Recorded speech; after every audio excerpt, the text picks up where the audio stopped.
సాయినాథాయ నమః. ఓం సాయేశ్వరాయ విద్మహే షిరిడివాసాయ ధీమహి తన్నః సాయి ప్రచోదయాత్. శ్రీ సాయినాథ మహిమా స్తోత్రము, దాని అర్థము కూడా తెలుసుకునే ప్రయత్నం చేద్దాం. ఓం శ్రీ సాయినాథాయ నమః. సదా సత్స్వరూపం చిదానందకందం జగత్సంభవం స్థానసంహారహేతుం స్వభక్తేచ్ఛయామానుషం దర్శయంతం నమామీశ్వరం సద్గురుం సాయినాథం. సదా సత్స్వరూపం చిదానందకందం జగత్సంభవస్థానసంహారహేతుం స్వభక్తేచ్ఛయామానుషం దర్శయంతం నమామీశ్వరం సద్గురుం సాయినాథం. ఎల్లప్పుడూ సత్స్వరూపుడై ఆనందదాయకుడై జగమునకు ఉత్పత్తి స్థితి లయ కర్తయై భక్తుల కొరకు మానుష స్వరూపమును ధరించు ఈశ్వరుడగు సాయినాథునికి నమస్కరించెదను. భవద్వాంతవిద్వంసమార్తాండమీడ్యం మనోవాగతీతం మునిర్ధ్యానగమ్యం జగద్వ్యాపకం నిర్మలం నిర్గుణం త్వం నమామీశ్వరం సద్గురుం సాయినాథం.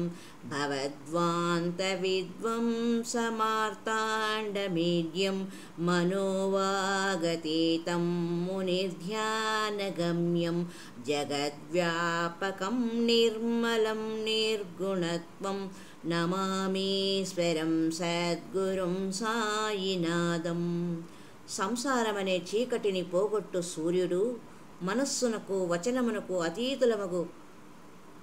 అతీతులకు మునులకు ధ్యానగమ్యుడనగు జగత్తునందు వ్యాపించువాడగును నిర్మలుడవగు నిర్గుణుడవగు నీకు నమస్కరించెదను. భవాంభోధిమగ్నార్తితానాం జనానాం స్వపాదాశ్రితానాం స్వభక్తి ప్రియాణాం సముద్ధారణార్థం కలౌ సంభవంతం నమామీశ్వరం సద్గురుం సాయినాథం. భవాంభోధిమగ్నార్తితానాం జనానాం స్వపాదాశ్రితానాం స్వభక్తి ప్రియాణాం సముద్ధారణార్థం కలౌ సంభవంతం నమామీశ్వరం సద్గురుం సాయినాథం. సంసార సాగరములో మునిగిన ఆర్తజనులను, నీ పాద సేవకులను, ప్రియమైన భక్తులను సముద్ధరించుటకై కలియుగమునందు అవతరించిన నీకు నమస్కరించెదను సాయినాథ. సదా నింబవృక్షస్య మూలాదివాసాత్ సుధాశ్రావిణం తేక్తమప్యప్రియంతం తరం కల్పవృక్షాదికం సాధయంతం నమామీశ్వరం సద్గురుం సాయినాథం. సదా నింబవృక్షస్య మూలాధివాసాత్ సుధాశ్రావిణం తేక్తమప్యప్రియంతం తరం కల్పవృక్షాధికం సాధయంతం నమామీశ్వరం సద్గురుం సాయినాథం. ఎల్లప్పుడూ వేప చెట్టు కింద ఉండుట వలన ఆ చెట్టులోని చేదును తొలగించి అమృతమును స్రవింపజేయు కల్పవృక్షముగా తయారు చేయు నీకు నమస్కారము సాయిదేవా. సదా కల్పవృక్షస్య తస్యాదిమూలే भवद्भावबुद्ध्या सपर्यादिसेवां नृणां कुर्वतां भुक्तिमुक्तिप्रदन्तं नमामीश्वरं सद्गुरुं सायिनाथं सदा कल्पवृक्षस्य तस्यादिमूले भवद्भावबुद्ध्या सपर्यादिसेवं नृणां कुर्वतां भुक्तिमुक्तिप्रदन्तं నమామీశ్వరం సద్గురుం సాయినాథం. ఎల్లవేళలా ఆ కల్పవృక్షము కింద ఉండి ఆత్మబుద్ధితో నరులందరికీ పూజించువారికి భక్తి ముక్తులనిచ్చు ఓ సాయినాథ నీకు నమస్కరించెదను. అనేక శ్రుతాతర్క్యలీలా విలాసై సమావిష్కృతే సానభాస్వత్ప్రభావం అహం భావహీనం ప్రసన్నాత్మభావం నమామీశ్వరం సద్గురుం సాయినాథం. అనేకాశ్రుతాతర్క్యలీలా విలాసైః సమావిష్కృతే సేన భాస్వత్ప్రభావం అహం భావహీనం ప్రసన్నాత్మభావం నమామీశ్వరం సద్గురుం సాయినాథం. అనేక లీలా విలాసములచే ఆవిష్కరించిన ఈశాన సూర్యప్రకాశం గల నీవు అహంభావరహితుడవు, ప్రసన్నమైన స్వభావుడవు. అట్టి నీకు నమస్కారం. సతాం విశ్రమారామమేవాభిరామం సదా సజ్జనైః సంస్తుతం సన్నమద్భిః జనామోదదం భక్తభద్రప్రదంతం నమామీశ్వరం సద్గురుం సాయినాథం. సతాం విశ్రమారామమేవాభిరామం సదా సజ్జనైః సంస్తుతం సన్నమద్భిః జనామోదదం భక్తభద్రప్రదంతం నమామీశ్వరం సద్గురుం సాయినాథం. సత్పురుషులకు విశ్రాంతి స్థానరూపుడవు, సదా సాధువులచే స్తుతింపబడువాడువు, జనాహ్లాదుడవు, భక్త కళ్యాణప్రదుడవైన నీకు నమస్కారము సాయినాథ. అజన్మాద్యమేకం పరబ్రహ్మ సాక్షాత్ స్వయం సంభవం రామమేవావతీర్ణం భవద్దర్శనాసం పునీతః ప్రభోహం నమామీశ్వరం సద్గురుం సాయినాథం. అజన్మాద్యమేకం పరబ్రహ్మ సాక్షాత్ స్వయం సంభవం రామమేవావతీర్ణం భవద్దర్శనాసం పునీతః ప్రభోహం నమామీశ్వరం సద్గురుం సాయినాథం. జన్మాదిరహితుడవు, సాక్షాత్ పరబ్రహ్మ స్వరూపుడవు, శ్రీరామునిగా అవతరించిన వాడవు అగు నీకు నీ దర్శనము వలన పునీతుడనైన నేను నీకు నమస్కారం చేయుచున్నాను సాయినాథ. శ్రీ సాయేశ కృపానిధే కిల నృణాం సర్వార్థసిద్ధిప్రదా యుష్మత్పాదరజః ప్రభావమతులం దాతాపి వక్తుమక్షమః. సద్భక్త్యా శరణం కృతాంజలిపుటః సంప్రాప్తిస్తోస్మి ప్రభో శ్రీమత్సాయి పరేశ పాదకమలా నాన్య అచ్చరణ్యం మమ. శ్రీ సాయేశ కృపానిధే కిల నృణాం సర్వార్థసిద్ధిప్రదా యుష్మత్పాదరజః ప్రభావ అతులం దాతాపి వక్తుమక్షమః. సద్భక్త్యా శరణం కృతాంజలిపుటః సంప్రాప్తిస్తోస్మి ప్రభో శ్రీమత్సాయి పరేశ పాదకమలా అన్యచ్చరణ్యం మమ. ఓ సాయిసా, కృపాసాగర, అఖిల మానవ కోటికి సర్వార్థ సిద్ధిదాయక, సాటిలేని మీ చరణధూళిని బ్రహ్మదేవుడు కూడా స్తుతింప అనర్హుడు.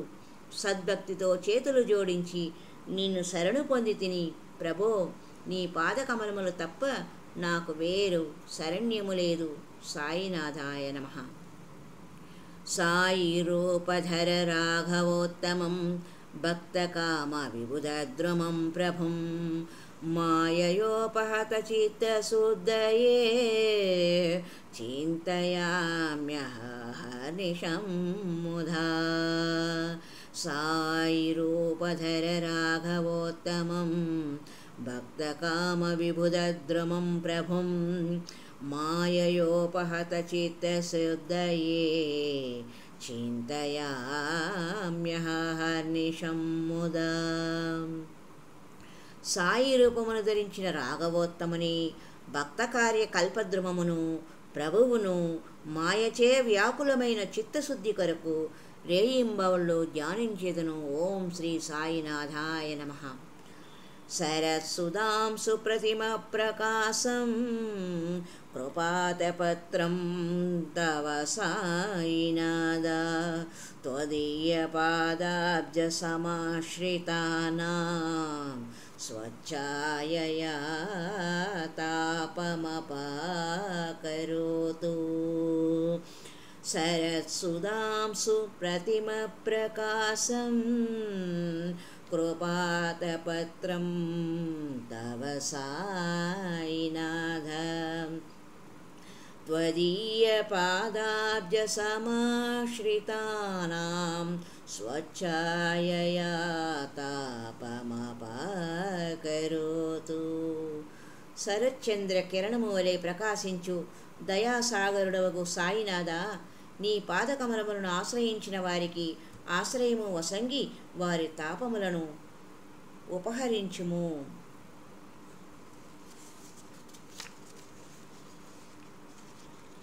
ఉపాసనా దైవత సాయినాథ స్తవైర్మయోపాసనినా స్తుతస్వం రమేన్మనో మే తవ పాదయుగ్మే భృంగో యదాబ్జే మకరందలుబ్ధః.